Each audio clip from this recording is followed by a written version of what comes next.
Good evening, everyone. For those of you attending this evening's Council and Stadium Authority meeting, just providing you an update that the council is still in closed session and will come out at approximately 8 o'clock. So just providing you an update. Stay tuned for council to begin at approximately 8 o'clock. Thank you.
Okay, just a quick update.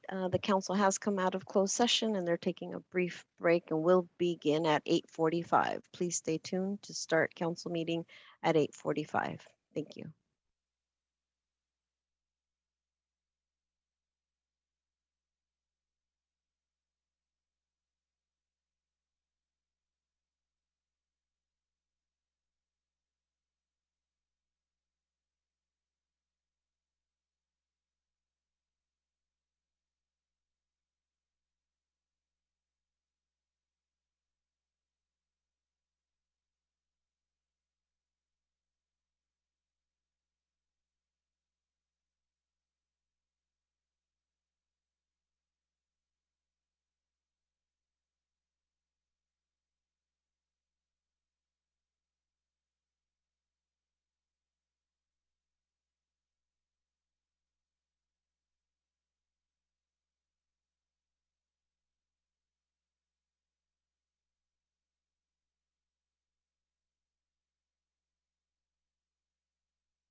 I'm going to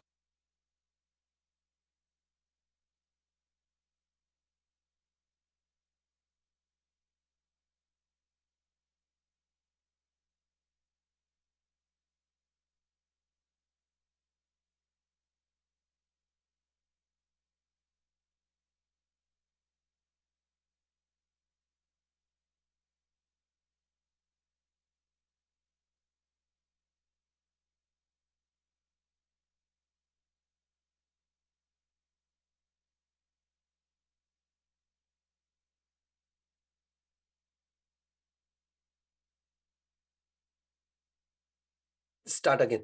As we gather, we humbly seek blessings upon this meeting.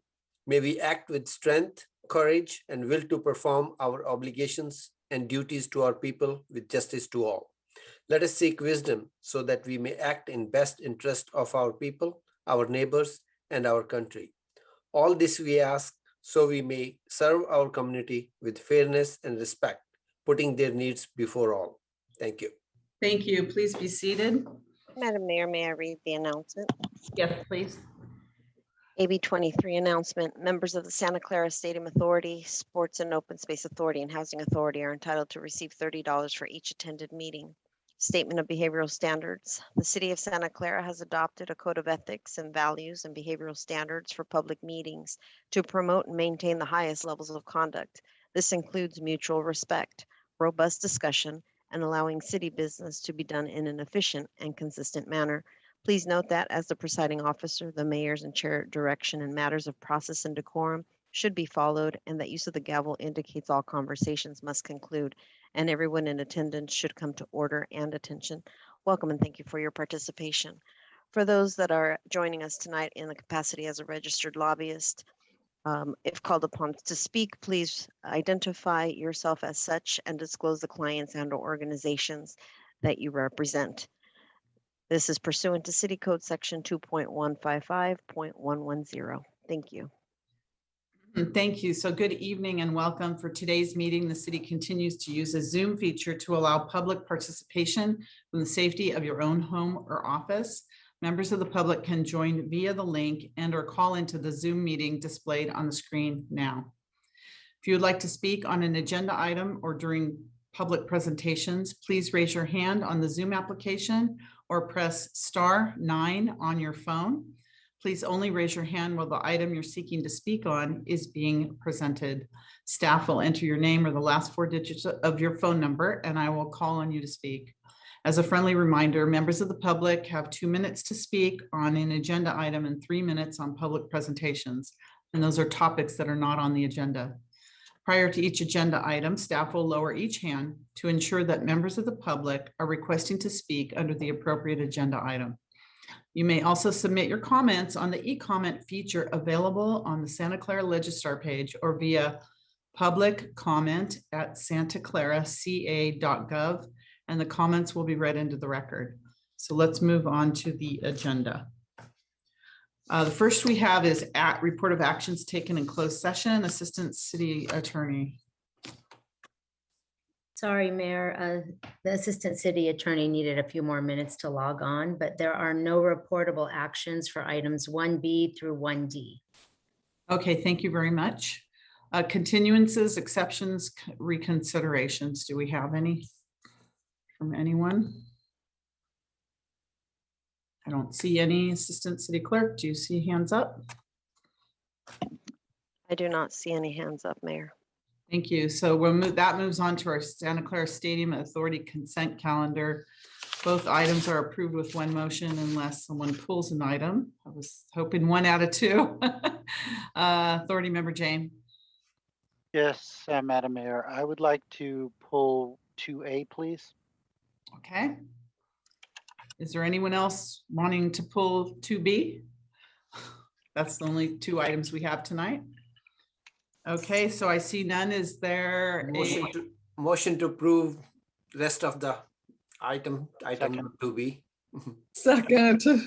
Motion and a second. Any discussion? Any member of the public?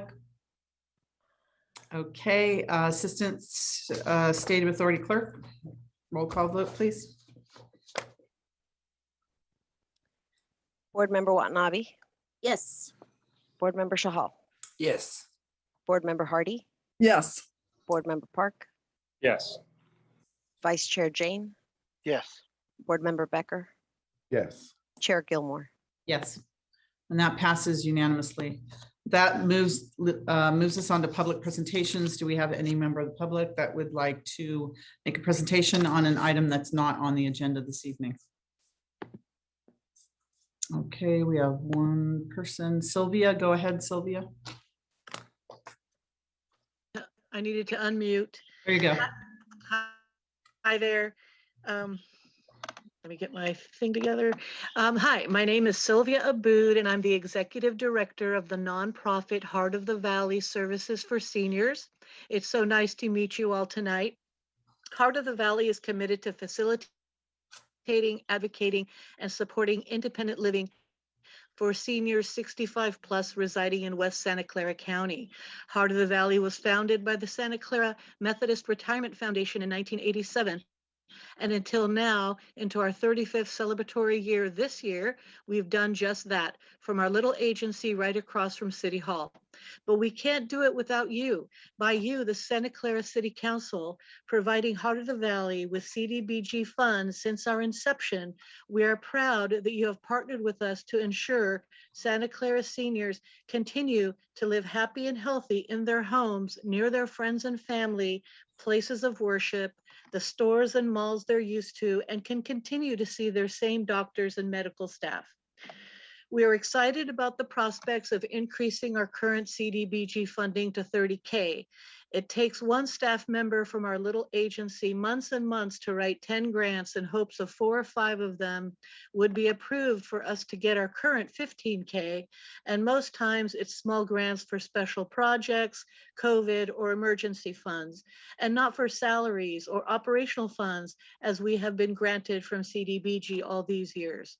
I've provided you with a PowerPoint that talks about our no-cost services and the hardships that our senior clients went through during COVID and the alternatives to Heart of the Valley services that our senior clients had to endure, because like all businesses, we also had to shut down.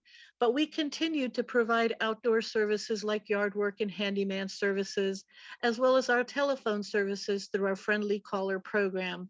But more importantly, every service is also a wellness check and a nice chat that sometimes it turns into a nice visit, all of which is especially needed during these times of COVID and senior isolation. Please continue to fund Heart of the Valley with CDBG funds. Together, we can continue to make a difference in the lives of our Santa Clara seniors. Thank you so much for the opportunity to tell you a little bit about Heart of the Valley Services for Seniors today. Thank you so much, Sylvia. Thank you for coming this evening and being patient with us later. Is there anyone else that would like to speak? Any other member of the public? Do we have any written comments? Assistant Stadium Authority Clerk, City Clerk? I have no written comments, Mayor. All right, Chair. thank you. Okay, Mayor Chair. Authority Member Jane, your hand is up. Is that for the public presentation? Okay. All right, so next on our agenda, we have the consent item pulled for discussion. Authority Member Jane, you pulled the item, was it 1 or 2? 2A, action on the Santa Clara Stadium Authority Financial Status Report for quarter ending September 30th, 2021, and the actions and note and file. So go ahead, Authority Member Jane. Yes, thank you, Madam Mayor. I looked at the report that was attached to this item, and on page 8 on table 4, it indicates the discretionary fund. And it says the discretionary fund is funded by revenue equal to 50% of the non-NFL ticket surcharge of $4 per ticket. And that fund ending balance is $2.327 million. And earlier in this documentation, they describe what that discretionary fund is and how it's to be used. So I would like to read that. Where did I? Okay, I'll just read it from my thing. Maybe it wasn't. There's a glossary, I think, attached to this. And it says, discretionary fund. funded by 50% of the $4. If at any time the discretionary fund balance exceeds $1 million, then in consultation with the stadium manager, the stadium authority will determine if provision has been made for replacement and improvement of capital improvements contemplated under the public safety plan. If not, then the funds will be reserved in the discretionary fund for such purposes. If adequate provision has been made for these items and the balance of the discretionary fund still exceeds $1 million, then up to half of the amount over $1 million can be transferred to the general fund. So that is my question. Can we take half of $1.327 million and put it in the general fund to help our budget deficit? So that's what I would like to know. And then I have another question, which I will ask now. In this same report, it says, there was $1.7 million of NFL public safety costs in the current reporting period, which is an average of $582,000 per game. This is up from the fiscal 2019-20 average of $385,000. So our public safety costs from 2019 to now went up by 51%. And I would like to understand why public safety in 2 years went up by 51%. Thank you. I don't know who wants to answer these questions. I can try. This is Ken Lee, Treasurer. Thank you for the questions, Council Member Jane or Board Member Jane. So I'll start with the second question first. And so with regards to the 51% increase in public safety costs are determined by a security need for each event. And so the 3 games, so this is representative of activity through September 30th of last year. And so the 3 games that occurred last year versus 1920 had a higher risk. And so those costs proportionately are reflected. I do want to note, I did talk to Assistant Chief Rush today with regards to the costs and some of the deployments and overall for the year, deployments are down as far as how many staff has been deployed to all events over the full course of the year. And so while the cost in this report through September is 51% higher, I can report out that overall for the year, we're tracking below the 1920 year. On the second question, that's something that I'd have to research with regards to the general fund. I do want to say that we have not had any conversation with the stadium manager with regards to public safety capital costs being funded by the discretionary fund. Those costs are typically funded through just the revenues that come in through the stadium authority and allocated to the capital expenditure budget. And so that's something that we'd have to explore in terms of a conversation in order to comply with the questions asked in that agreement, and something we'd have to look at. But that's not something as far as a transfer of discretionary fund dollars to the general fund. Historically, that's been used for public safety costs over the cap, which is something that's in a subject of litigation. And so as far as a transfer to the general fund, we've not explored that yet. Okay, I would just like to make a motion to note and file the financial status report. Second. Yeah, I wanted to say the discretionary fund, it clearly says that half the money then goes to the general fund, but the stadium manager has to agree, if I understand it correctly. I've asked that over the years. They have to agree to release it. And I know that hasn't happened in the past. Well, maybe it can happen now because that's built up a lot of money into that fund. So maybe we can work on that. All right, so we have a motion and a second to note and file. Is there any member of the public that would like to speak on this issue?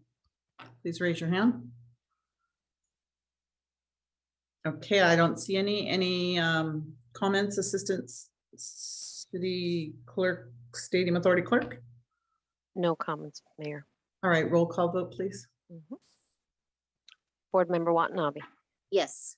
Board Member Shahal, Yes. Board Member Hardy, Yes. Board Member Park, Yes. Vice Chair Jane, Yes. Board Member Becker, Yes. Chair Gilmore. Yes, and that passes unanimously. Thank you. All right, let's see. The next item we have is the Santa Clara Stadium Authority Public Hearing, General Business. So it's action on the proposed Santa Clara Stadium Authority fiscal year 2022-23 budget, stadium operation and maintenance plan, and 2022 marketing plan. So is that Director Lee going to take us through that?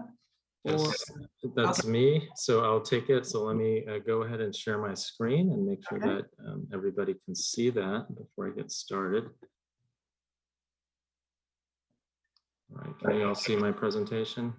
Yes, we can. Thank you. Okay, great. Good evening, Madam Chair and Stadium Authority Board. For the record, Ken Lee, Treasurer for the Stadium Authority, and I appreciate the opportunity. Again, the annual budget for fiscal year 22-23 is before you. And before I get started, I did want to recognize and acknowledge the hard work of staff in pulling this together. So by name, led by Lynn Lamb, Larry Lowe, Christine Zhang, Debbie Chen in our office. A lot of nights and weekends and hours put into this budget. So I just wanted to acknowledge their hard work before we get started with the presentation. Before you, there's a handful of different topics that I will cover along with Ruth Shikata from the Executive Director's Office. We will go over the timeline and methodology around the budget, talk about some of the dollars around the operating debt service and capital budget, issues that have been before the board around the naming rights, and then other aspects of the annual budget as required through the lease agreement with the stadium manager, the marketing plan, the SOMP, as well as our recommendations tonight.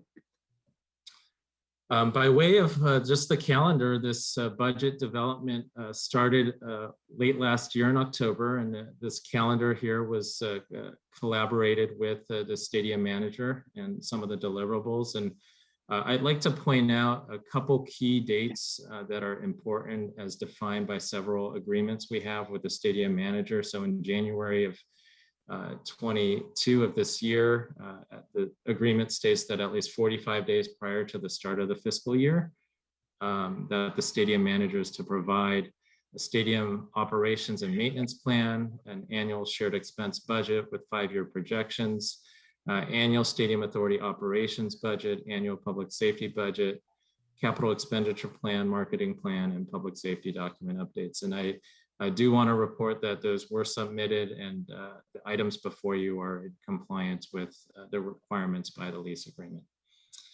We did receive and have a back and forth dialogue with the stadium manager on the budget. And as recently as February 18th, we received responses to all the questions that were submitted. And then we had about a 2-week time period. So all hands on deck from the finance, accounting and budget divisions helping out with regards to the release of the budget that's before you. And then the last date here, I do want to emphasize the need for an approved budget because according to our agreement with our lender trustee, we have to, the stadium manager is required to submit this adopted budget or an adopted budget by that March 21st date on this slide. The budget includes, as in the prior years, general information about the Stadium Authority. It provides some highlights, a year in review for both NFL and non-NFL events. The operating budget specifically includes many line items, but specific to the Stadium Authority general and administrative budget, as well as the stadium manager's shared expense budget and forecasts. Other information in the document before you includes a debt service budget, so the required allocations in the budget to comply with our debt schedules, as well as capital expenditures, both from the Stadium Authority as well as stadium manager to maintain the facility.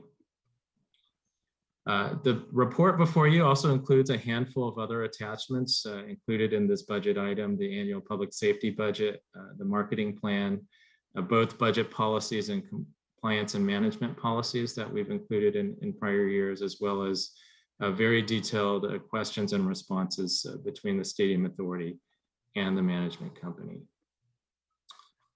From a methodology and limitations, I wanted to cite several points that's important for the discussion tonight. And the budget before you was based in part by documentation and responses submitted by the stadium manager on January 31st and February 18th. Again, I mentioned the 2.5 weeks or so to pull all that together and include it into the report before you.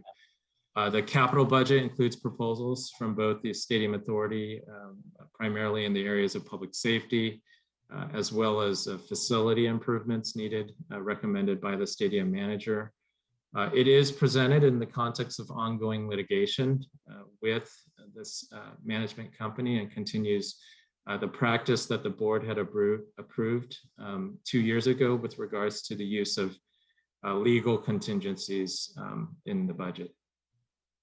The budget includes directions from the board on March 27, 2019 to only release public funds if all supporting documents have been submitted and adhere to legal agreements and state local laws. And the board authorized the termination of the stadium management agreement. And so the work on this budget and the fiscal processes are important to keep operations going and debt and capital projects going. And so they don't constitute a waiver of any release of any notice by the Stadium Authority, and the Stadium Authority reserves all rights and claims. As far as the flow chart for the Stadium Authority, just for those at home and are interested in how the Stadium Authority is structured, the City of Santa Clara owns the land and ground leases the land to the Stadium Authority. The Stadium Authority is the owner of the facility and leases that stadium to the Stadium Statco, or 49er Football Company, for half of the year for NFL football events. And then the other half of the year, the stadium manager receives funding for managing the stadium on our behalf for non-NFL events. As far as some of the dollars in the budget, I do want to mention that there are a lot of technical adjustments here from a budget perspective. This is not an accounting document, but one that sets forth the legal appropriations required for public agencies to spend dollars. And so those dollars start off in the operating budget. A lot of the revenues from the operations, the SBLs, the rent, facility rent, is deposited into the operating fund and then distributed from there for operations, for debt, $43 million, capital expenditures, 25, and then as far as transfers, and to avoid double counting from a budgetary standpoint, when you adjust for those transfers, our overall stadium budget is a proposal of $93 million. Some of the assumptions used in the budget before you are general and administrative, or what we call G&A costs, total $4.2 million. This includes 7.2 full-time equivalent positions, and this is across about 30 positions for all departments that support the Stadium Authority as a baseline level of support. When you compare that to last year, these costs are down by roughly $910,000, or about 18% based on projected legal expenses. The budget also includes assumptions around non-NFL events. And so the stadium manager had provided a range of what that could be for the fiscal year 22-23 on an accrual basis. So the budget includes the low end of that range, $250,000. I do want to highlight that's based off of 3 concert events, and would be the first a profitable year after 3 years, primarily due to COVID over the last 2 years of not having ticketed events. The budget also includes shared stadium manager expenses. As I mentioned in an earlier slide, portions are included in a legal contingency to cover shared expense costs and the SBL or NFL buffet costs. And so we've continued that practice. Overall shared stadium expenses increased by roughly $1 million or 13% due to those 3 concerts that are expected, the field replacement costs, as well as additional full-time positions requested. The stadium manager has proposed the addition of 6 additional full-time positions to support its operational needs, stadium operations and logistics coordinator, procurement contracts administrator, associate counsel, senior counsel, director of engineering, and guest services coordinator. And consistent with the last budget, it's recommended that the board delegate authority to approve budget amendments from the legal contingency to shared expenses after a review of documentation for costs. And I do want to highlight last year, the board directed staff to look at compensation costs very quickly after the budget was adopted, and we did include that as a similar action as part of this budget today before you. From a revenue perspective, the dollars that flow into the operating fund include some large items: rent, facility rents, SBL proceeds, NFL ticket surcharge. And so the items here, I won't read them all to you, but revenues totaling about $68.8 million to the Stadium Authority. On the expense side, the couple things to highlight: the legal contingency I mentioned earlier, consisting of shared stadium manager expenses and the SBL buffet, $10.5 million. Stadium Authority G&A cost 4.2.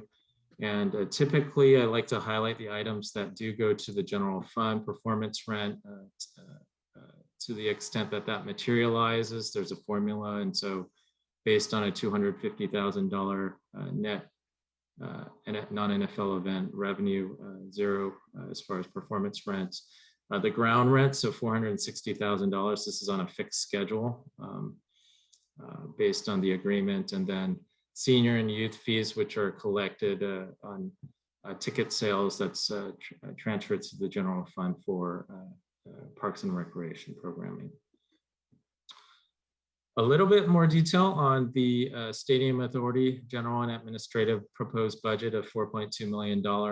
I mentioned that staff support. So we go through a process of surveying every department and all the staff that support the Stadium Authority. That in total equates to 7.2 FTEs, or roughly $2.1 million. Again, spread out over 30 positions or so across all the city departments. Projected legal services, audit services, and then some of the line items here. These are consistent with items that have been funded in the past to keep operations going. The discretionary fund, so as mentioned in the previous item, 50% of our non-NFL ticket surcharge goes into this fund, and historically has been used to cover public safety costs above the threshold that's currently subject of litigation. And so we are recommending here $250,000 of discretionary expense that was historically been allocated for executive director's office initiatives. And then the remaining dollars there to be set aside in this fund for potential other uses, including public safety to the extent that's necessary. Performance rent, I mentioned the formula and the calculation. So this reflects the current year and next year. So there's, we take the ground rents and we look at non-NFL event revenue on a net basis. And there's 50% of that is allocated to the performance rent, and then based on this formula, the projection. So to the extent the performance on non-NFL events exceeds $250,000, potentially toward the upper end of the stadium manager's range, there could be some performance rent generated from that activity. I did want to provide the breakdown and the backup that we do receive for from the stadium manager shared expenses. This is broken out by departments within the stadium manager and the line items located shown on this slide. Because of the prior board direction on the review of documentation, we are proposing to allocate the $9 million to legal contingency, as well as the $253,000 represented here under management fee for items that are currently in litigation. And so in total, the $10.5 million in legal contingency, these are the items just for transparency purposes that differ from the stadium manager with regards to their submittal. In total, bottom line, they are the same, but we've allocated based on the past direction of the council into the legal contingency for these 3 items, shared stadium manager expenses. So this includes compensation items, salary items that I anticipate if we were to follow the same process as last year, we would be able to validate those costs and pay those, as well as goods and services in that shared stadium manager expense line item, the stadium management fee, and then the buffet that I talked about earlier. Skip the slide here. So as far as the debt service budget, the items on this list here, $43 million applied towards debt, so significant progress. The good news story. So the term A loan, $25.5 million, that's a fixed amount. The stadium sub loan, this is a variable amount based on the revenues generated. So our projected contribution here of roughly $15.5 million. And then CFD pass-through, this is a fee collected on hotel rooms. And so this is based on anticipated activity, roughly $2 million. And so of the $43 million, I want to highlight almost $30 million in principal, about 13.5 in interest, which puts our remaining debt at roughly $249.5 million. And you can see here, since the inception of the construction of the stadium, the various loans represented in different colors, a 62% reduction in the debt. And so a lot of progress towards that. And as operations continue, hoping to pay off at least the sub loan over the next couple of years. As far as the capital budget includes a total of $21.7 million of projects, 9.4 of new projects, both construction as well as public safety equipment and security. Carryover projects from the prior year, $10.8 million, which includes wayfinding signs, other improvements, public safety costs for equipment. And then what we include a carryover of stadium warranty related construction. This was part of the original construction budget. Those dollars are primarily allocated for rust protection as well as some waterproofing items that continue to be managed by the stadium manager.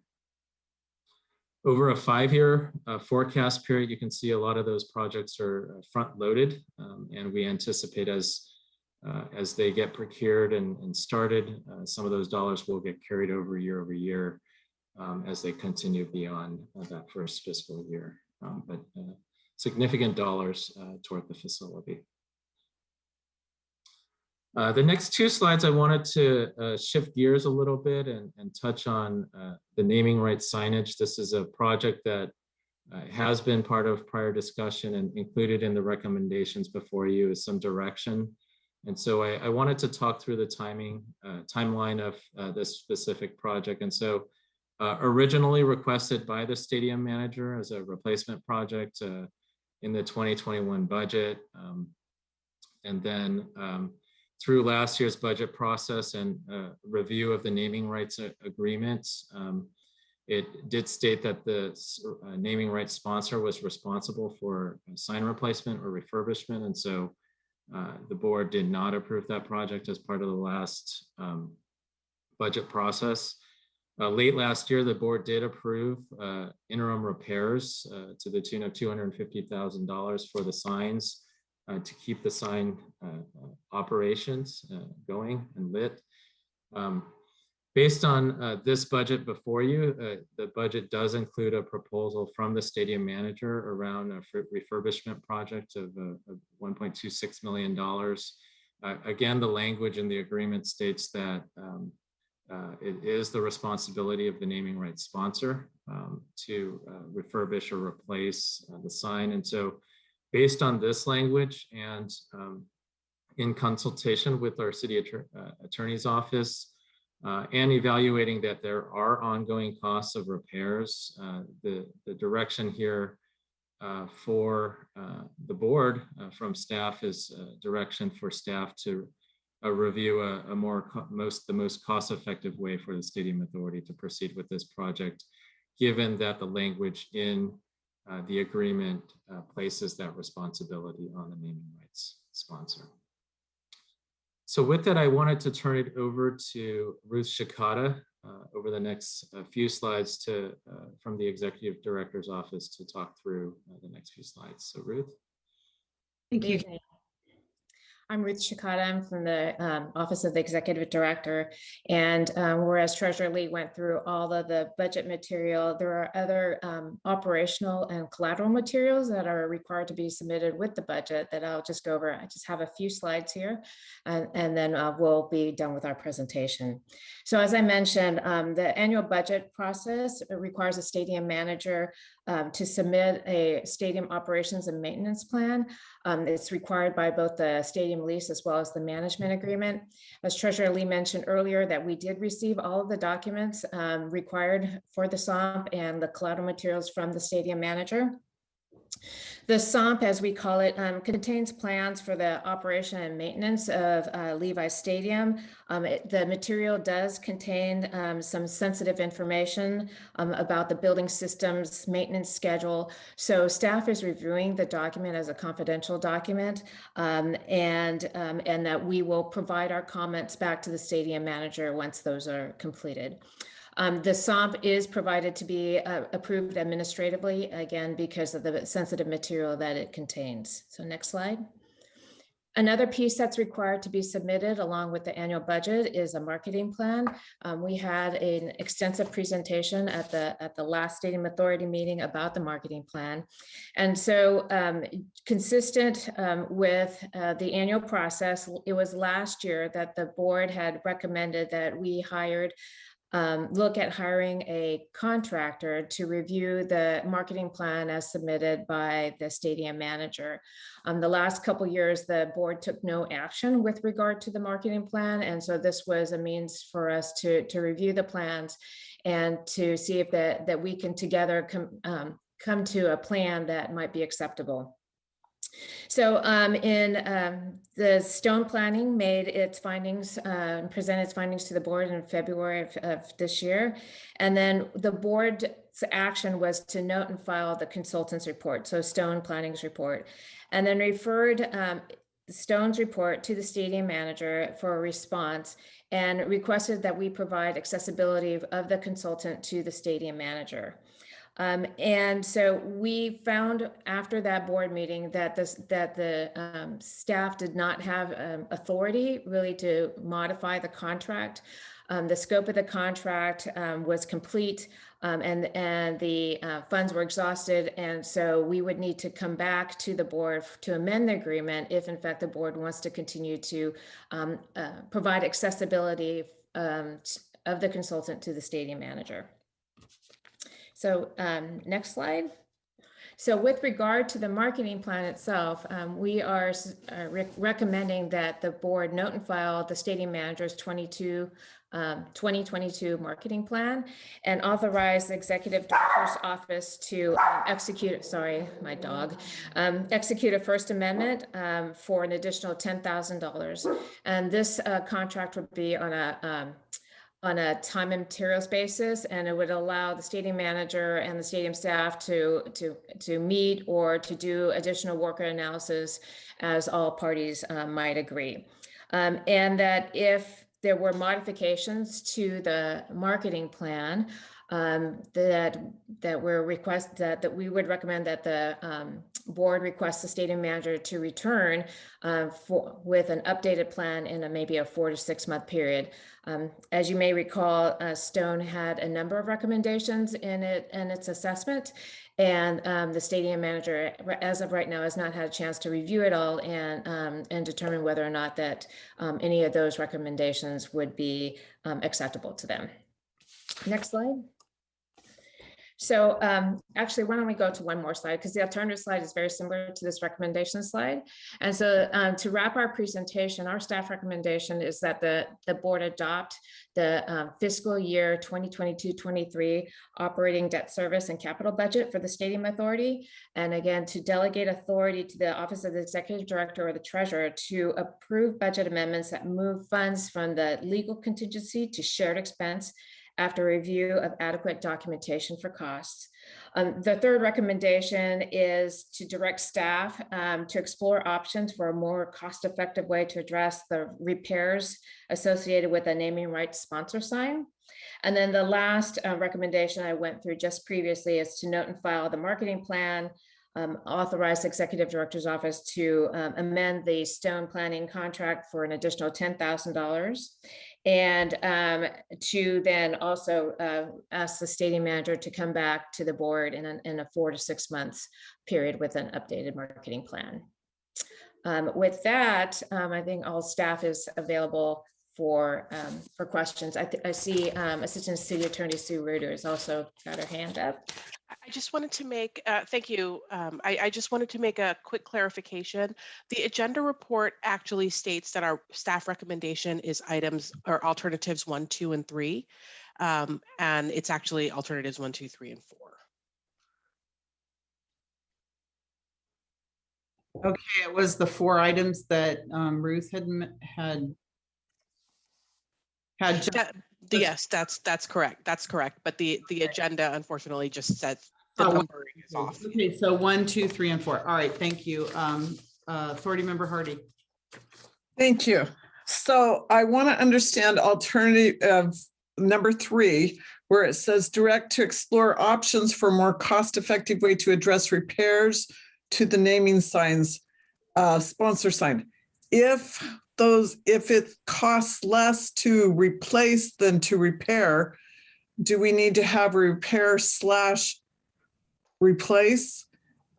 Or are we just trying to repair those? My understanding is they have to be sent out of state, and it could be less expensive. So I'm wondering, is that part of the direction?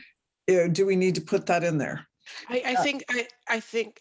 Oh, sorry. Yeah, please go ahead. The process is to do all the questions first. Yeah. Is that right? At the end. Okay. And I'm not certain I'm comfortable spending another $10,000 to be told to do small 10,000 attendees when we know that that's not what works for our stadium or gives us any profit, that it's the very large venues and the very small ones. So I know I personally would feel much more comfortable with just on 4 noting and filing the marketing plan without the authorization. Thank you. Thank you. Authority Member Becker. Thank you, Madam Mayor. So yeah, I guess Councilmember Hardy kind of stole some of what I wanted to talk about there. I agree. I don't feel that we should be spending $10,000 more on a marketing plan. I feel that one big major concern I had with the person who did the marketing plan didn't even speak with the stadium manager. I think that should have been your first priority. So that is a major concern to me. And then at the same time,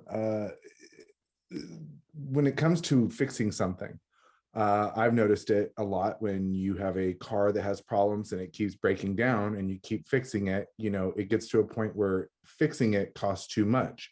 So I'm more in favor of replacing a sign because, in my honest opinion, when it comes down to it, if you have a broken car, it's time to buy a new car, and you don't want to put money into a car that doesn't run. And it feels like right now, we have a stadium, we need to take care of it, and we need to make sure that it looks presentable. and, seeing that, it comes down to repairs. And I don't want to see consistently having it to be repaired. I'd rather have it replaced, because sometimes you do have to replace things. Okay. Authority Member Jane. Yeah, I just had one question on slide number 9. The expenses for the Stadium Authority went down by $910,000, and that was 17% of the total budget, and it said it was for legal. Why did our legal expenses go down so much? Okay, just ask all your questions and then is that it? That's all I had. Yep. Thank you. Authority Member Watanabe. Thank you, Chair. Yes, thank you, Ken, for the report. On page 10, you have referenced the stadium manager proposes 6 additional full-time positions to support its operational needs. Are these for non-NFL events, or is it both non-NFL and NFL events? And if it is just for non-NFL events, is it I see it says it's full-time, they are full-time positions, but are they year-round, or are they 6 months out of the year?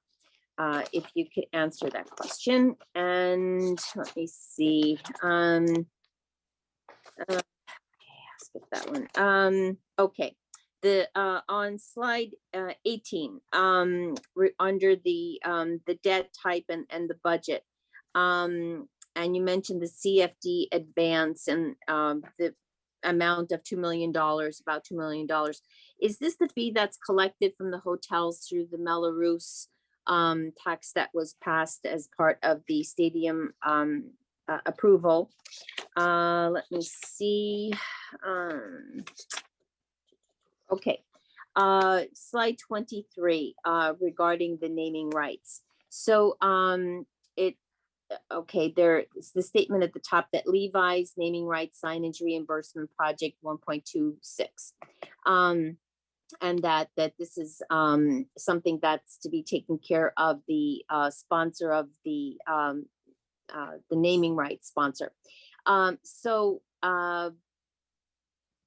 If that is the case, and I know you want to look into what the different options are, my question is, what do other stadiums do when this comes up? Have we looked into that to see what the policy or the procedure is in getting that done? And also, well, I'll just leave it at that. And let me see.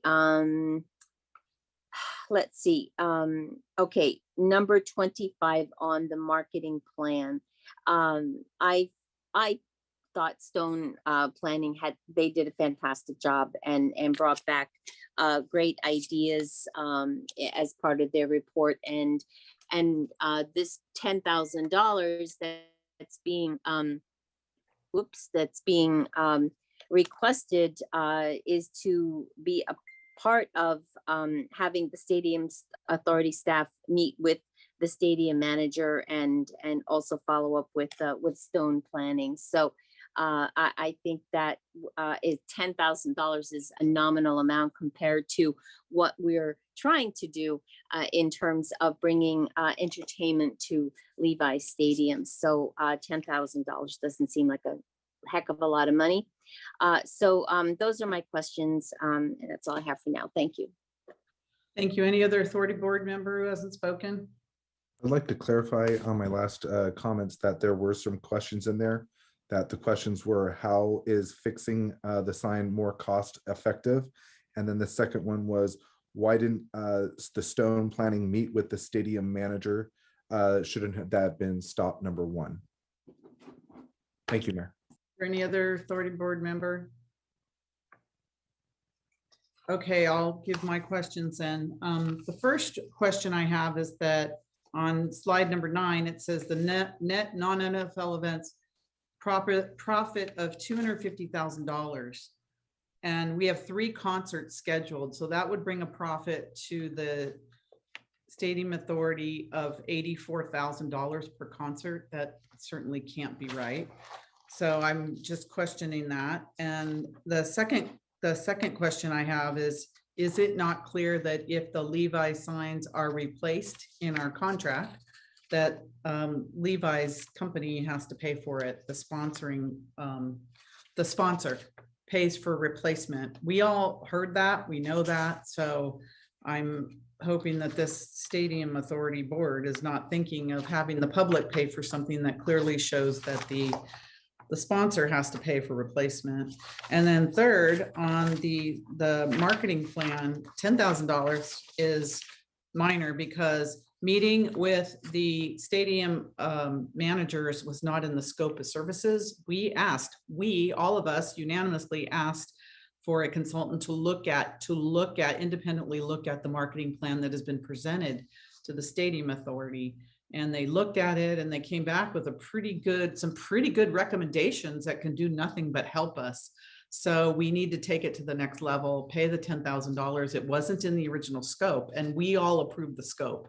So to go to the Stadium Authority manager and collaborate with them. Why would we do the report and not bring it to the next level to have them collaborate? So those are my comments on this. And that's all I have for now. All right, is there any member? Oh, let's go to the staff then to answer or comment on those questions.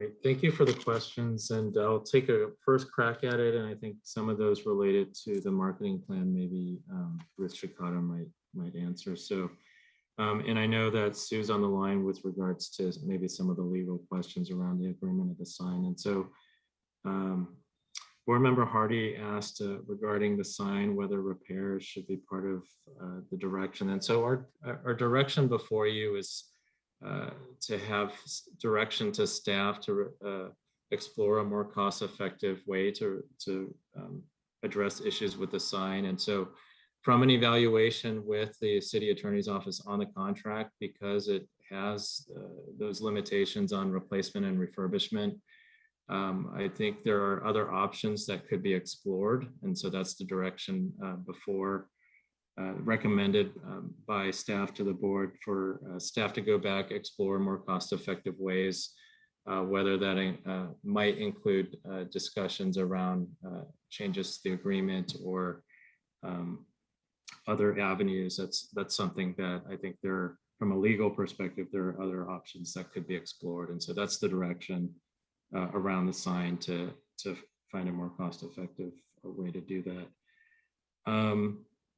Let's see, Council Member Jane asked about the decrease in general and administrative costs of $910,000. And so as part of the annual budget process, we do work with the city attorney's office on the status of all of the lawsuits against the Stadium Authority, as well as the cost to defend it. And so those projections, both last year and this year, were provided by the city attorney's office with consultation with outside counsel. And my understanding, it depends on the case and the time and the timing of when those cases are before judges. And so based on the year-to-year interaction and projection of those costs, that decrease was resulted from the current projections for fiscal year 22-23. Council Member Watanabe asked, or Board Member Watanabe asked regarding the 6 new positions, and our understanding is those are shared expense positions that would work full-time on both NFL and non-NFL events. And so under the agreement with regards to shared expenses, those would be split 50-50 in terms of costs. And I do want to mention the stadium manager does have a representative here that could provide potentially additional information beyond that with regards to those 6 positions. The CFD advance, that's related to the hotel, CFD hotel taxes. There's a 2% that's applied to hotels within the districts, within the area around the stadium. And so So it is on top of the TOT, the 2% collected through the property through stays at the hotel. As far as sign replacements and what other stadiums do, that would be something that we would have to look at. I don't know, can't say that I know what other stadiums do with regards to sign replacement. So that's something we would have to research further. Madam Chair, you asked about the $250,000 for the 3 concerts. And so the information that was provided to the Stadium Authority was the non-NFL events range of profit could be from $250,000 to, I believe it was $1.7 million. That was potentially, so it was a very large range. And from a conservative perspective, we included the low end of that range, just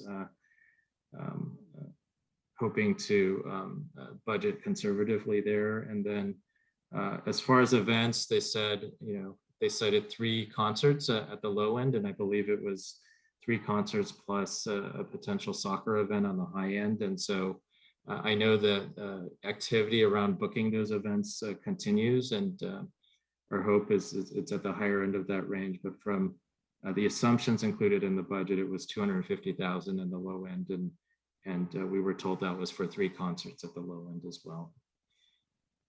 And then I don't know, Ruth, if you have any other comments around the marketing plan and the scope, or Sue, if you have anything on the sign and the contract. I think those were all the questions around the budget specifically.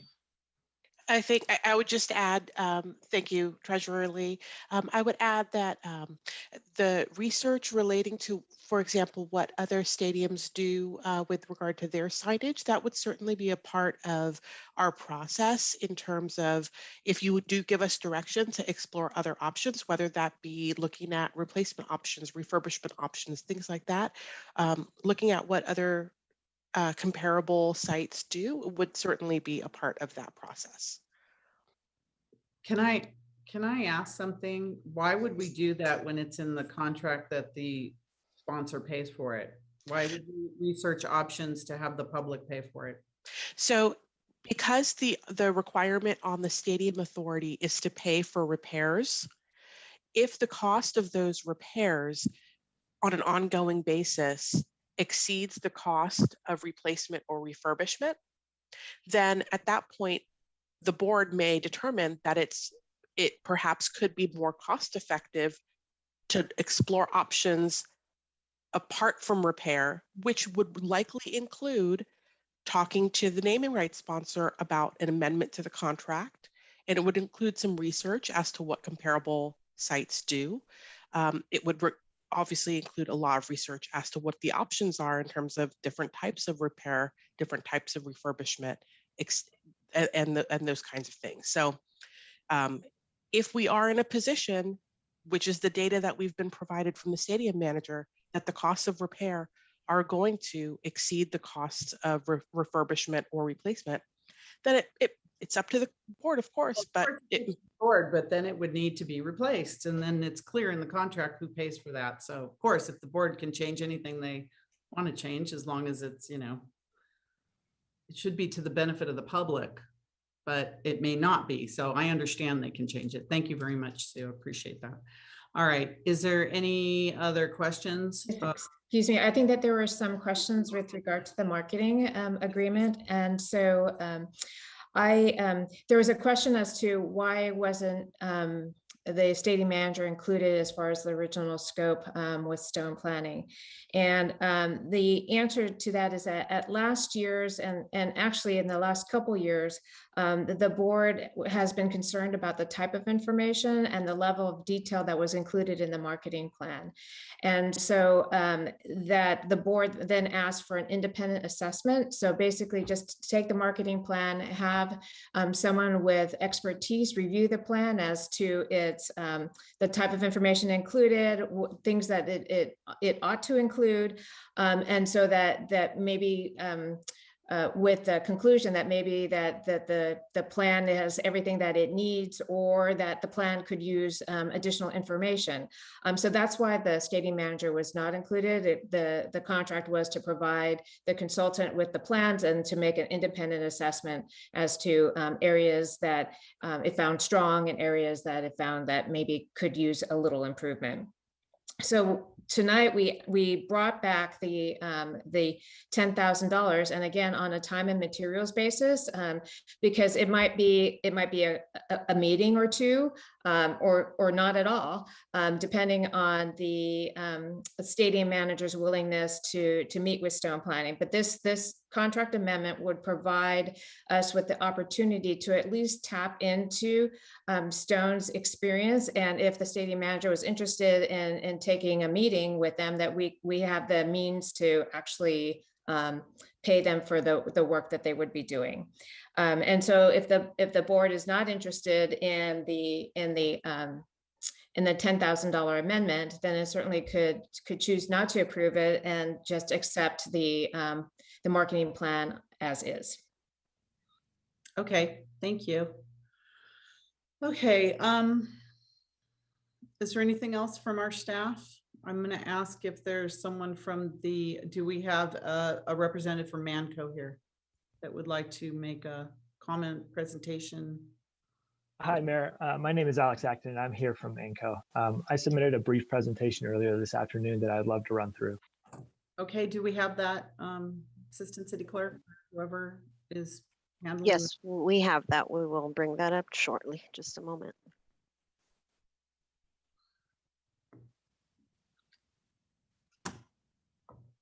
Okay, just bear with us for a minute, please, Mr. Acton.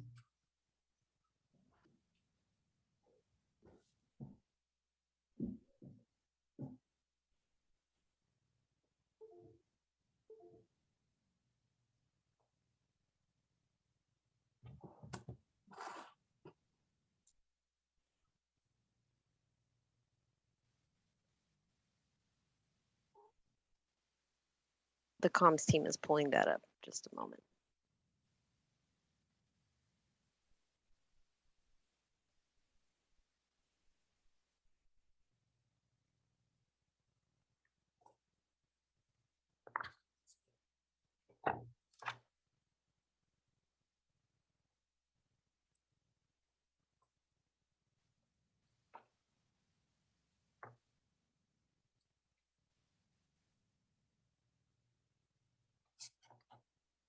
I don't know, Mr. Acton, if you'd like to get started, or do you need your first slide to get started? You may want to introduce it.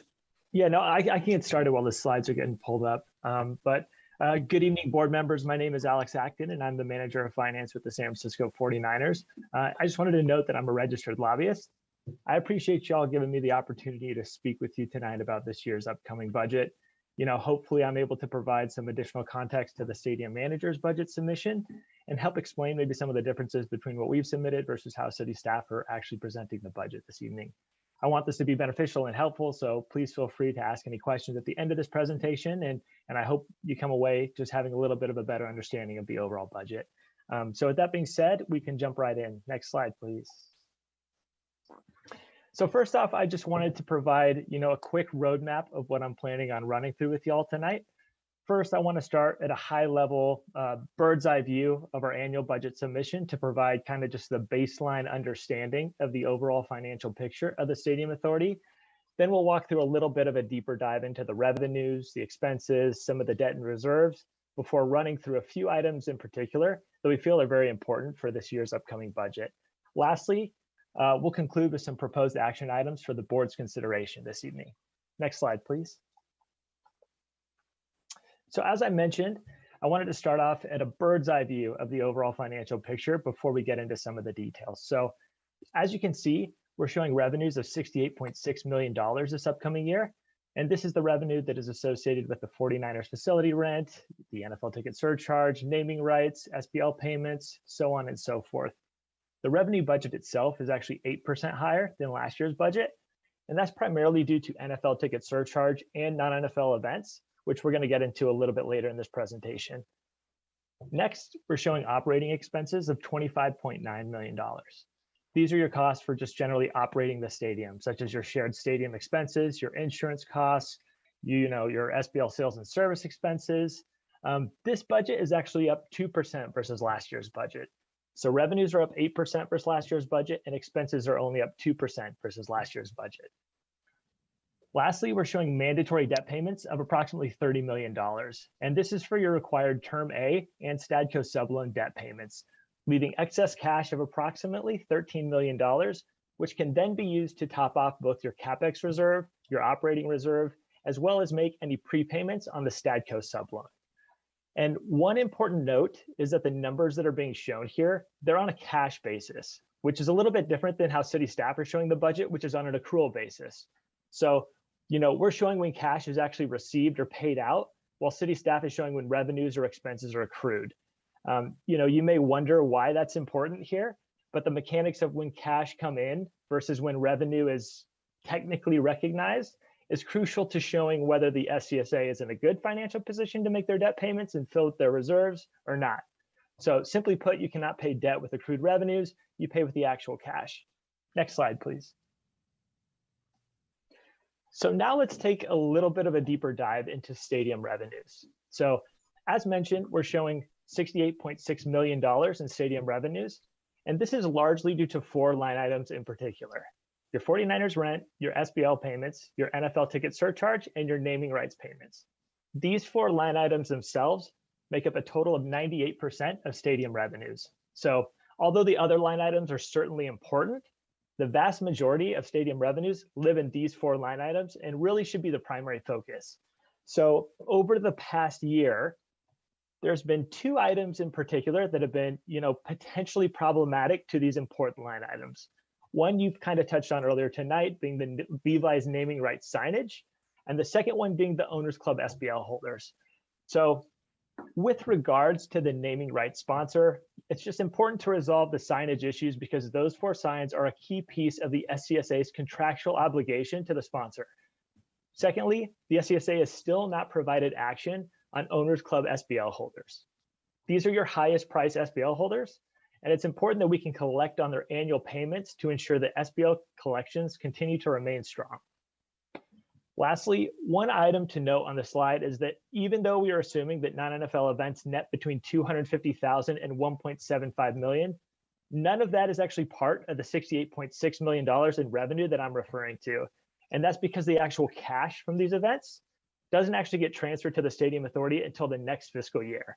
So as mentioned earlier this evening, this range of profits assumes we host 3.5 ticketed events at Levi's Stadium this year. And what I mean by that is that's 3 on the low end and 4 on the high end. And this estimate was based on information that we had at the time that the budget was being prepared, which was early to mid-January. And things have seemed to progress nicely since then, thankfully. So, we're hopeful that we will continue to book events for this upcoming year and would anticipate to be on the upper edge, if not past this projection. So 3 shows have already been announced, and at least 1 more is likely to be announced here shortly. So overall, it's just great to see that the event calendar is starting to fill back up. Next slide, please. So as I mentioned a little bit earlier, total stadium revenues are up 8% versus last year's budget. And not only is a portion of that due to non-NFL events now being 0 versus losses that were being shown last year, but a large portion of the year-over-year difference is related to an increase in NFL ticket surcharge. So NFL ticket surcharge itself is up 25% versus last year. And this is largely due to 2 things: 49ers ticket price increases, as well as the additional regular season NFL game versus a preseason NFL game for this upcoming season. Secondly, SBL receivables are up 3%, and this is largely due to just the expected timing of cash received versus what was budgeted last year. Last year during COVID, we were a little less certain of what we would expect from SBL holders when it comes to making their SBL payments. This year, we expect something more similar along the cash received from a pre-pandemic scenario. One important thing here is that the 22-23 SBL budget is assuming that Owners Club SBL holders will make their payments. SCSA staff has still not produced an action on this, and I believe it's been stalled since July of 2020. Next, we got non-NFL ticket surcharge, which is up 283% versus prior year's budget. And this is just simply due to the increased ticketed events assumptions in 22-23 that we had versus the assumptions in last year's budget. Lastly, the STR marketplace, which is the secondary market for reselling SBLs, is up 25% versus last year's budget. And this is really due to forecasted secondary markets fees tracking to eclipse the minimum guarantee, of which the SCSA shares in 50% of that. So we are currently working on the extension of the STR marketplace agreement, and this will be provided to the board for renewal a little bit later this spring. Next slide, please. So now let's move into operating expenses. So as stated earlier, total stadium operating expenses are $25.9 million. This is a 2% increase versus last year's budget. And as you can see from the light blue and green areas of the pie chart, over 40% of the costs are just associated with operating the stadium. Those are your security expenses, your engineering costs, your utility charges. The next largest line item in the budget, which is shown in orange on the pie chart, is the Stadium Authority overhead costs. And those are the costs that city staff charge, when they're working on stadium items, along with some consulting expenses, auditing costs, legal expenses, so on and so forth. This is the second largest expense line item in the budget, and it makes up over 16% of the entire operating expense budget. In comparison, the most apples to apples kind of comparison on our end on stadium managers overhead costs can be found in the other expenses line item of $723,000 that you see there. That's approximately 3% of the entire operating expense budget. Additionally, even the budgeted costs associated with selling and servicing SBLs, which those folks bring in 20 million plus a year in revenues each year, they're nearly $1 million less than what city staff are spending on overhead costs. So once again, these costs actually have nothing to do with the actual operations of the stadium. Next slide, please. So even though we feel like the authority's overhead costs are still excessive, we're not taking on the battle against city staff on this issue this year. If you remember correctly last year, we proposed that the Stadium Authority approve an overhead budget of $3 million versus the $5.1 billion that was initially proposed. So after spending unnecessary money fighting us on this issue, it turns out that the projected actuals for this year will end up being right around 3 million, which is nearly identical to what we had proposed. So this comparison can be seen on the orange and yellow bars listed on the bar graph. Additionally, even if the SCSA didn't spend money on legal fees fighting us on this, it's very possible that these costs would have actually ended up less than the $3 million that are projected. Next slide, please. So now we can jump into some additional context on the year-over-year differences within Stadium Authority expenses. So as mentioned, shared stadium expenses is up 13% year over year. This is almost entirely due to the 6 new positions that are being added in the budget, as well as some expenses that are associated with replacing the field for the concerts that we had assumed. These positions are important to improve our procurement and public works initiatives and just more effectively operate Levi Stadium to the standard of our customers. We made some headcount reductions due to the pandemic, and now we're getting back to where we need to be operationally. This is still well under the pre-pandemic headcount that was budgeted in shared stadium expenses. Next, the other expenses line item of $723,000 is up 31% in the budget, but the actual cost will depend on the staff time that is required to both implement the SCSA's new accounting system, as well as respond to any other requests that come from City Hall. Next slide, please. So this slide here is just a deeper dive into the authority's mandatory debt payments and the process of any excess cash that the authority has left over. So there is approximately $30 million that the authority is required to make in debt payments this upcoming year. This is your Term A and your Stadco subloan mandatory payments.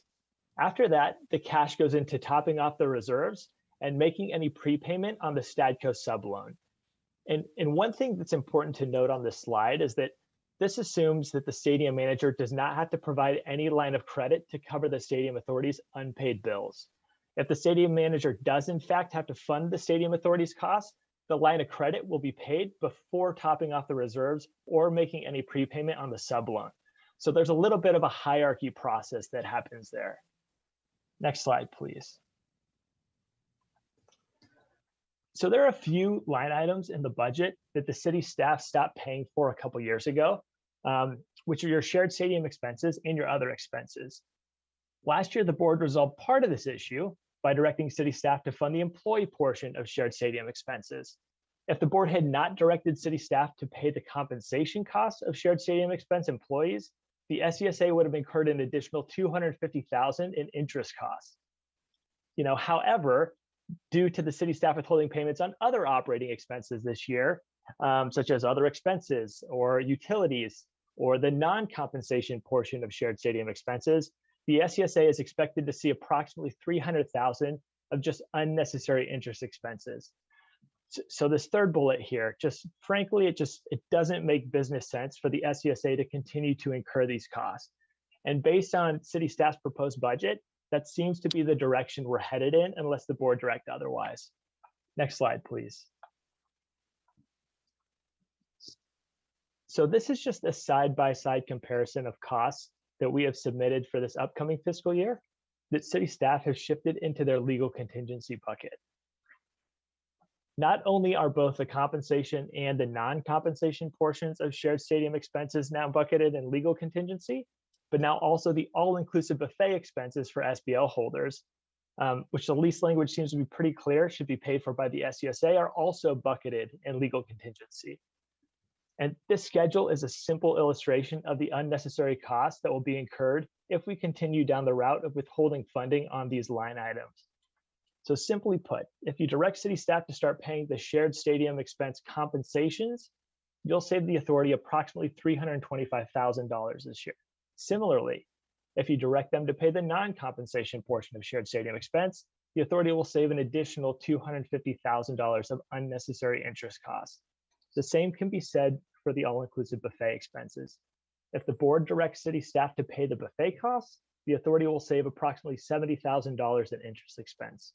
So all in all, if things kind of stay how city staff have proposed in the 22-23 operating budget, the SCSA will incur approximately $650,000 in just unnecessary interest costs.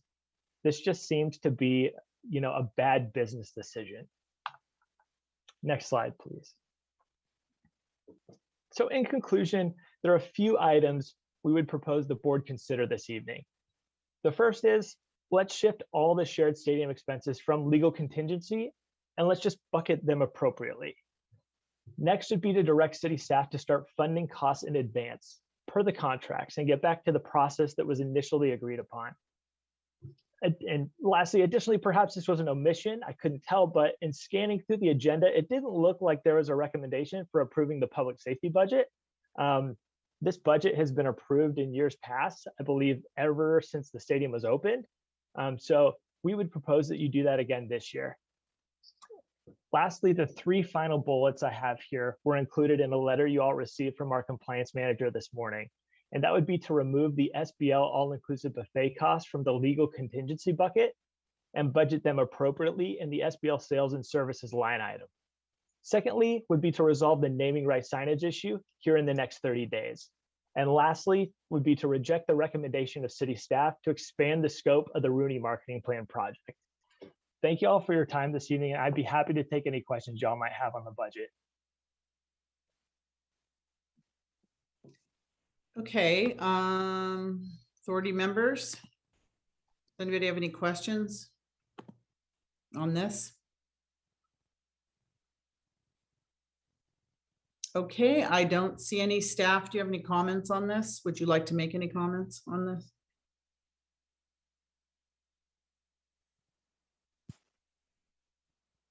Anyone? I can make it. No, Mayor, I would like to just respond that unless the the board has any direct questions, I would prefer to not make any comments in response. Thank you. I don't see any comments at all.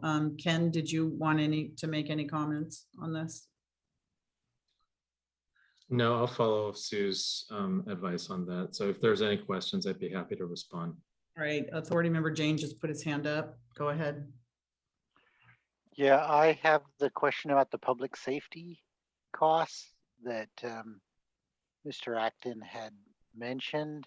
Was that an oversight or is that part of our recommendation here? And then, Madam Mayor, I would like us to split out the 4 items individually. It will be too complicated, I believe, if we were to do them all together.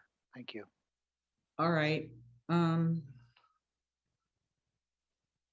Sue, or we also have our outside counsel, Mohammed, here as well, about the public safety costs.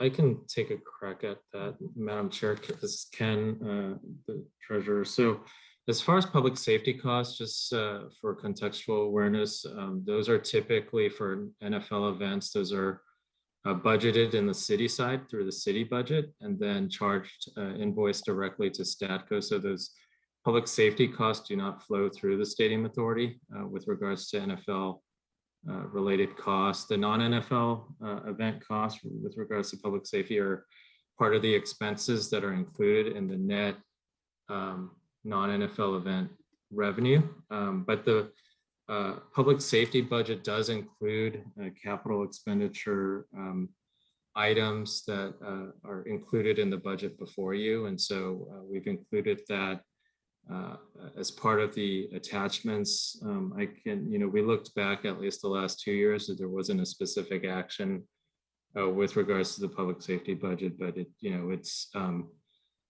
at the board's discretion if they want to accept that submittal.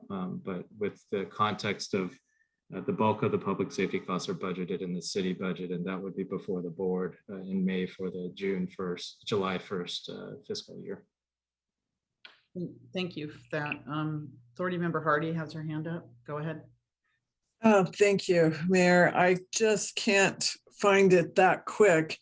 I'm wondering, especially because we have our legal counsel here, I know what I've heard is a contention over the signage for replacement as to who is responsible. And the reality is I've read it and I'm not an attorney, but there's the contention of one side saying that the replacement is only if by the sponsor is only if the sign design changes, and that we're responsible for the signage to maintain what is there. So I would, maybe even if we need to read out that little section, I can't find it that quick myself. I'm wondering if legal can help with it. Thank you. Sure, Councilmember Hardy, I've got the naming rights agreement here. And it's section 5F of the naming rights agreement. Before you start, Authority Council, we've had written information on this that the board members were given already. So, and everyone should be very familiar with that language. This has come up before. So I just want to remind everyone that we already had written opinion on that. So go ahead. I know we all maybe think none of us really graduated from law school. So I'm hoping that we rely on our attorneys for that. And I'm not sure if this is the venue to do it right now. But the section of the agreement, section 5F, is quoted in the RTC, if that's helpful to you. So it says that the Stadium Authority is responsible for initial design, construction, production, delivery, or installation, and for the cleaning, repairing, maintenance of all such signage. However, the naming rights sponsor is entitled at its sole cost and expense to repair, update, change, refresh, or refurbish the initial signage. So that's really the context of what we're talking about here. That the replacement and the refurbishment is listed as a naming rights sponsor responsibility. However, the repairing and maintenance is listed as an authority responsibility. So it's really a question of looking at the relative costs of those items and determining whether or not it behooves the authority to reassess its position under this agreement, and to do the relevant research to support that. Okay, thank you. All right. Authority Member Chahal, followed by Park. So I want to touch base regarding the naming rights signage. I know I brought this thing earlier too. We are taking 5F as a separate item, basically. If you go to, and Councilmember Hardy is right, we brought this thing earlier too. Clause 3G that clearly mentions, if I think Assistant City Attorney, you have the naming rights agreement in front of you, then clause 3G clearly mentions, I would like to read it, except for changes requested by naming rights sponsor after the effective date pursuant to section 5F, all of the signage and other advertising opportunities granted to a naming rights sponsor herein under shall be designed, produced, installed, illuminated only with respect to the specified signage described in clause 1 and 2 of the definition of such term. And this is important, and maintained by SCSA at SCSA's expense, except that naming rights sponsor shall provide any required artwork and design, including any revisions at naming rights sponsors' cost and expense. So this maintenance is our responsibility, and especially in a sense, like this contract is giving us 154 million on the span of this naming rights period. Every year we are getting more than $7 million on this contract. And it's our responsibility to maintain it, basically maintain SCSA, board has to maintain it. And we should not jeopardize the contract. And we should be, if we have to keep repairing it, and the cost of that is much more than replacing it, does not make sense at all. As Councilmember Anthony Becker was saying, if you have to keep repairing your car, it does not make sense. And I would like, I know Assistant City Attorney did mention that maintenance is our responsibility. I would like to her opinion on item 3G of this naming rights, basically, to elaborate on that. Thank you. Yeah, let's get all the questions. We'll go through another round then. Authority Member Becker. Thank you, Madam Mayor. So I guess Councilmember Chahal, basically said a lot of that too, which was, the cost effectiveness of actually getting a sign repaired. Like I said, comparing it to a car, I think a lot of our residents might relate to that. I experienced it where you spend so much money on a car, about maybe $3,000 to fix it. Then suddenly another error happens on it and it dies. And then you find out, well, a new car, $300 a month or $200 a month won't be as bad. This is what we're realizing in the situation right now is we have a sign that isn't working. So again, I keep asking the same question. How is it more cost effective to continue to repair something than actually replace it? Because if you look at a lot of the actual wording that's saying the condition of the 4 signs means that they cannot be salvaged for reconstruction. Removing the signs for refurbishment will leave the stadium without illuminated signage for months. Repairs and refurbishment will not come with an effective warranty. Signage construction has evolved in the past 7 years. That new signs will save the SC Stadium Authority money and energy and maintenance. So, I mean, this is pretty obvious. And now seeing how long it's been, I think it's pretty clear and written pretty clear as well in the naming agreement that we are able to do this and taking care of the maintenance. So again, my major question continues to be, why is it more cost effective to continue to try to repair something when it's probably cheaper to replace it? Authority Member Watanabe. Thank you, Chair. Yes, so based on staff direction and the recommendation that Treasurer Lee has mentioned, the recommendation is to explore options for a more cost-effective way to address repairs. to the naming rights sponsor sign. I would imagine, and I believe he said this, that this would be, what they would be looking at is whether or not the sign needs to be repaired or replaced.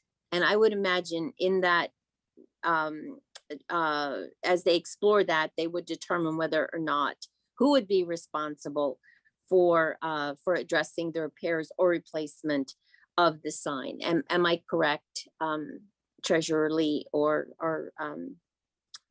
Assistant City Attorney? That's my question. Yeah. That's your question? Yeah. Okay.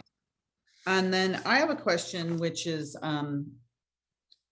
either Sue or Mohammed, our outside counsel. What's the difference between maintenance and repair? I would like to know that. So, and I'm sorry, we've been here since 1:30. I'm getting a little punchy. I need to eat something. Is it our duty, to has the sponsor asked us to replace the sign? Has Levi's asked us to replace it or repair it? Have they asked us? And that's really the question, because the contract is with the Stadium Authority and the sponsor in this respect. So those are my questions. Anybody else from the board have a question? Okay, staff, at the best you can, or outside counsel. Sure. Sorry, Mayor, I did have a So question.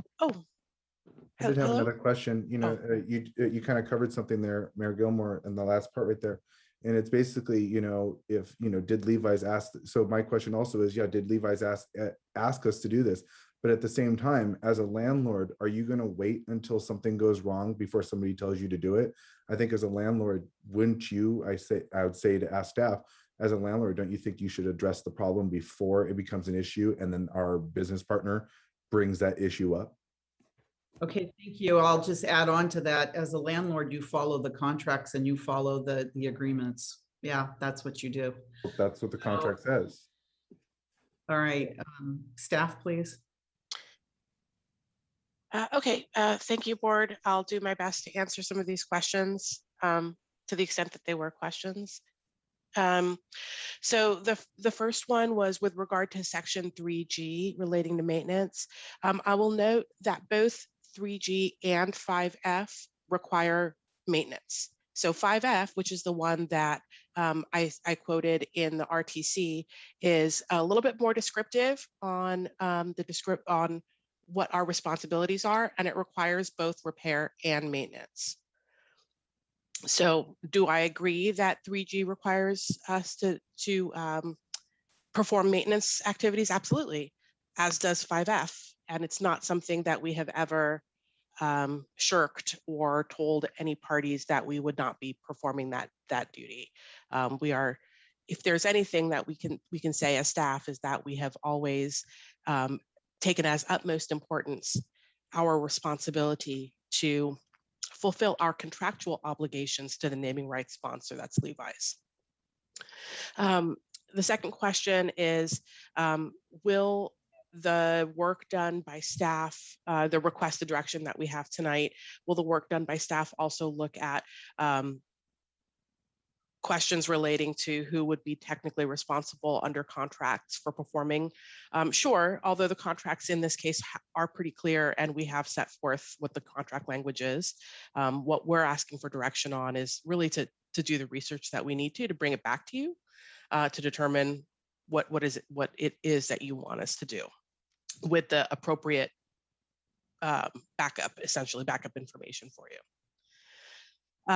The next question I have is, what is the difference between maintenance and repair in this context?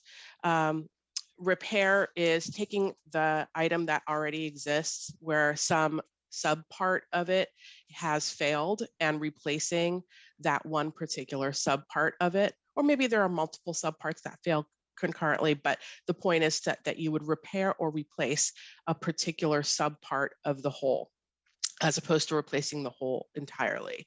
Maintenance is if you take that subpart and you're able to sort of tweak the item itself to just keep it working.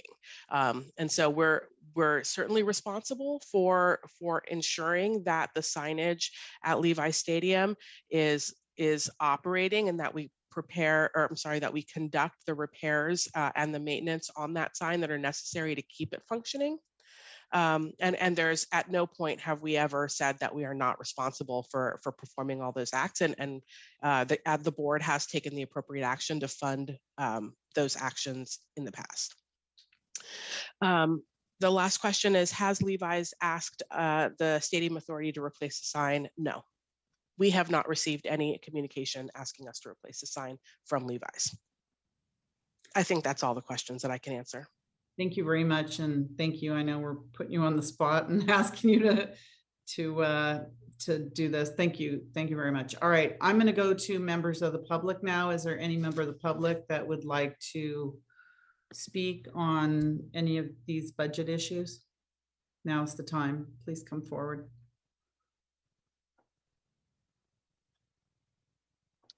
I don't see any. Assistant Stadium Authority Clerk, do we have any written comments or e-comments? We have received one public comment email to be read into the record. Go ahead. It is from Carol. It states the following: love the way the 49ers representative is twisting the facts and numbers and talking smack about city staff with no city manager to reply. And I don't appreciate tuning into every meeting just to watch Karen Hardy sleep. End of comment. Okay. All right, thank you. All right, now we're going to go back to the budget items. And I think Authority Member Jane, you said you wanted to take them one at a time. So go ahead with your motions, please. We have 4 items. Okay, I would like to make a motion to adopt staff recommendation number 1, adopt the Santa Clara Stadium Authority fiscal year operating debt service and capital budget. Second. Okay, we have a motion and a second on that. Is there any other comment on that motion? No. I don't know where that came from, but all right. Then roll call vote, please. Assistant Stadium Authority Clerk.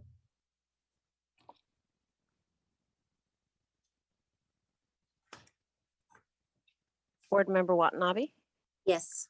Board Member Shahal, Yes. Board Member Hardy, Yes. Board Member Park, Yes. Vice Chair Jane, Yes. Board Member Becker, Yes. and Chair Gilmore. Yes. And that passes unanimously. Thank you. Okay, Madam Mayor, can I make my second motion? Go ahead, please.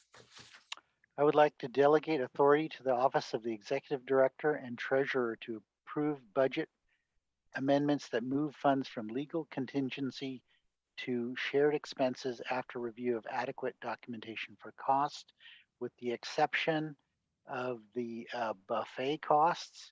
Keep those in legal contingency. And I would recommend that staff work expeditiously to release the shared expenses related to compensation, as we did last year. Second. Okay, motion second. I just want to understand. So it's the recommendation, but move quickly on the shared expenses related to compensation, as we did last year. Compensation, but you haven't removed the fact that they have to provide adequate documentation, correct? Oh, no, I have not removed that. Okay, and buffet costs are stay in legal contingency. They do not move to shared expenses. okay. All right, we had a motion and a second on that. Any comment on that? All right, Assistant Stadium Authority Clerk, roll call vote, please.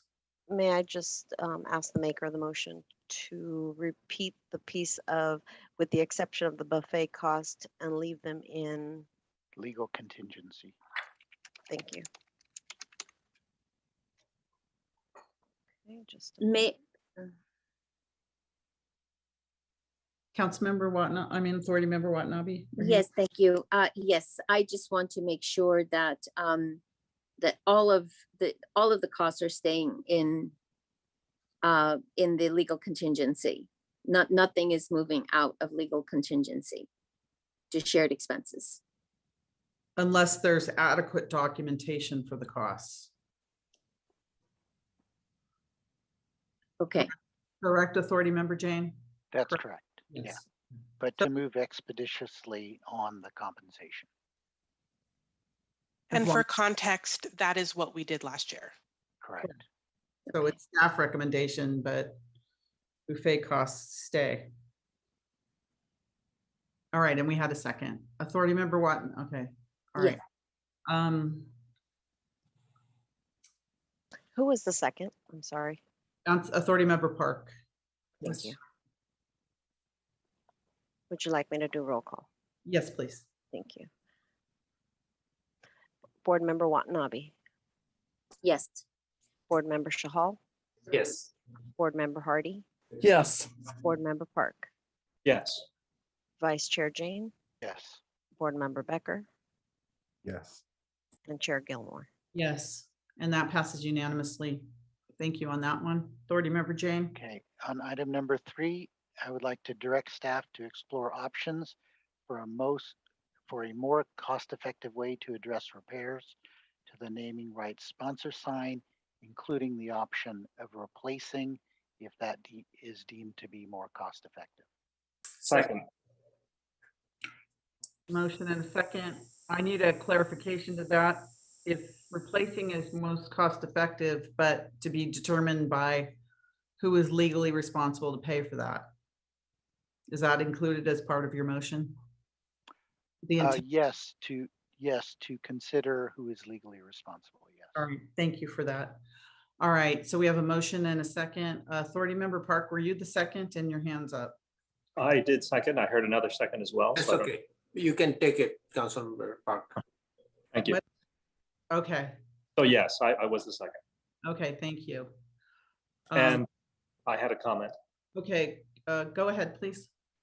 So I did raise my hand previously and I put it down because Councilmember Chahal actually stole most of my thunder with his comment about Section 3. I also pulled the naming rights agreement dated 9th of May, 2013. And my comment that I wrote was,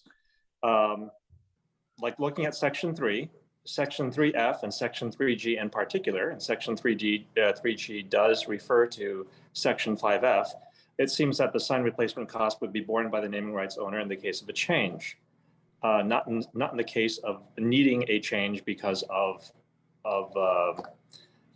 needs a repair. And I would like I would like staff to look into Section 3 in addition to Section 5 for full context. So I don't believe it's just in Section 3G. I believe that if you look at Section 3 and you look at what precedes Section 3G, which is 3F, I would like to understand the context of those together because I believe that they were thought out in conjunction. Thank you. Thank you. And I believe that Assistant City Stadium Authority Attorney Sue brought that up anyway, so that should be included as part of this motion. Okay, so Authority Member Becker. Wanted to confirm, a bunch of you were breaking up, so it's probably my internet connection going in and out. But did it say in your motion, Vice Mayor Jane, did you say that you're going to have replace in there? Yes, I did, including the option for replace. Okay, and did you include anything about on a time basis, like maybe 30 days, 60 days? Did you have anything like that in there? I did not put a time constraint in there. Would you be amenable to that? I would have to ask staff whether they can do it within a certain time frame based on staff resources. Okay. Also, we want a legal part of it is having a legal determination on who pays if it's replaced. That's part of the motion. Yes. Okay.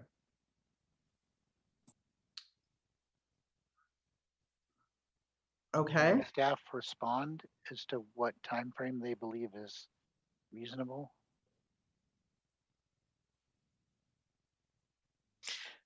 I think the executive director's office is going to have to look into that a little bit because we're also talking about not just the executive director's office and the city attorney's office, but possibly Public Works as well.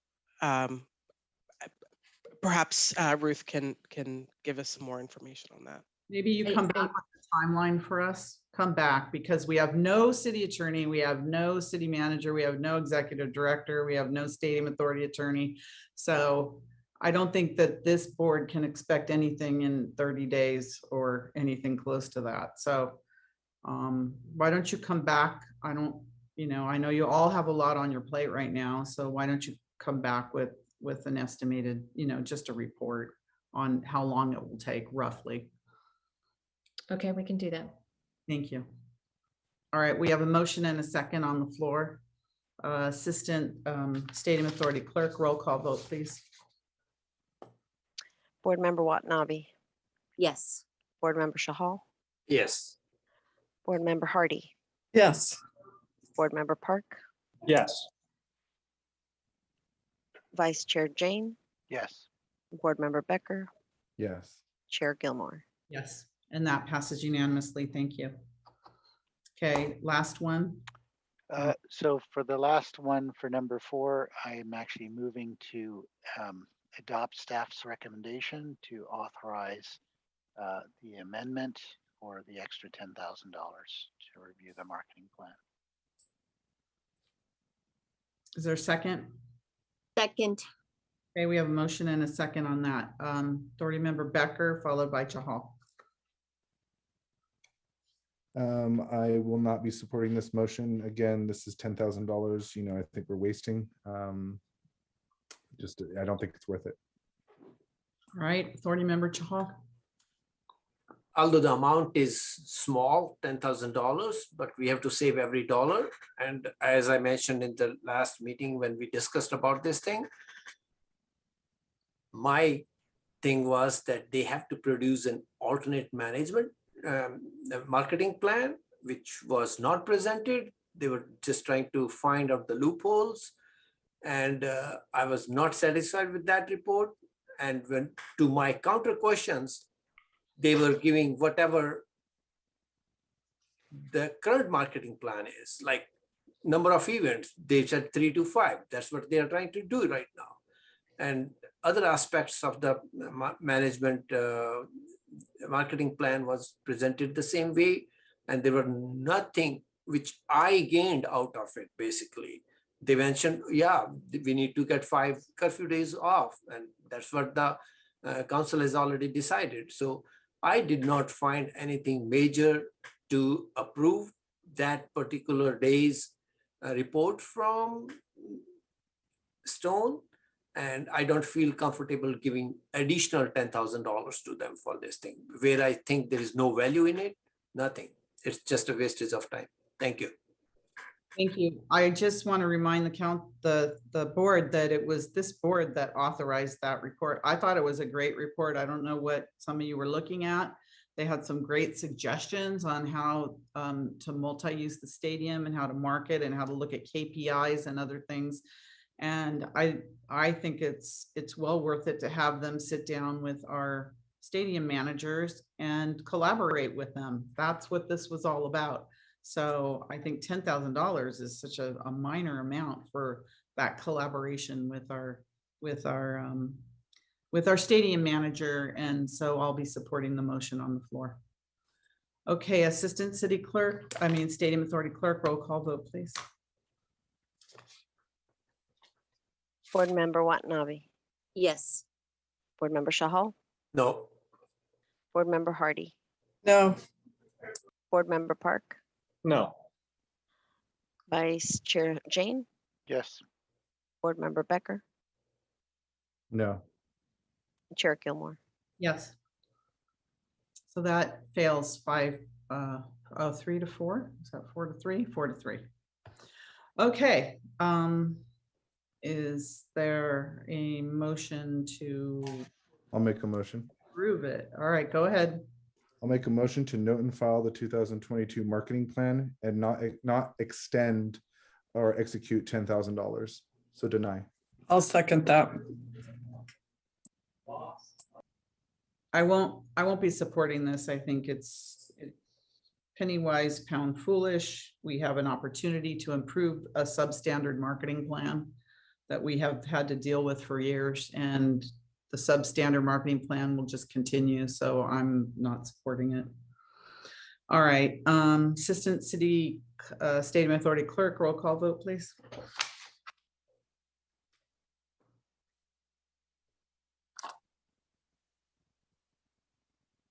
Board Member Watanabe, No. Board Member Shahal, Yes. Board Member Hardy, Yes. Board Member Park, Yes. Vice Chair Jane, No. Board Member Becker, Yes. Chair Gilmore. No. And that passes 4-3. Okay, do we have any other items on this? Assistant City Attorney, Stadium Authority Attorney, are we good on this now? Sorry, I was muted. Yes, we're done with that. We're done with that item. All right, thank you very much. I know we've all been here a long time. All right, next we have reports of members and special committees. I see none. City Manager Director report, we don't have one. So that leads us to our adjournment, and I do have an adjournment this evening. I'd like to ask the City Council and Stadium Authority Board that we adjourn in memory of DeJohn Packer, a San Jose police officer and celebrated former football player at San Jose State University.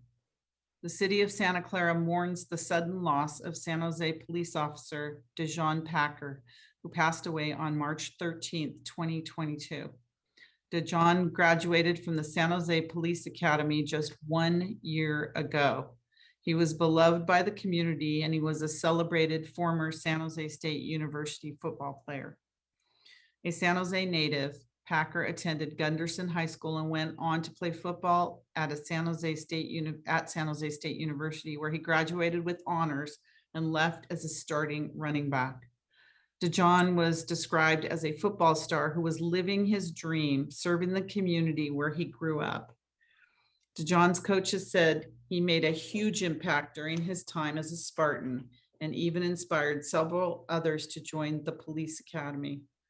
With his amazing energy and infectious smile, DeJohn brought joy to those he came in contact with. Officer Packer is remembered for his courageous commitment to the city of San Jose and unwavering dedication to serve his community. DeJohn Packer is remembered as being a friend to everyone and will be missed by all who knew him. So may I please have a motion to adjourn in Officer Packer's honor? So moved. Motion to adjourn second. Okay, we have a motion and a second. Stadium Authority Clerk, Assistant Clerk, roll call vote, please. Board Member Watanabe, Yes. Board Member Shahal, Yes. Board Member Hardy, Yes. Board Member Park, Yes. Vice Chair Jane, Yes. Board Member Becker, Yes. and Chair Gilmore.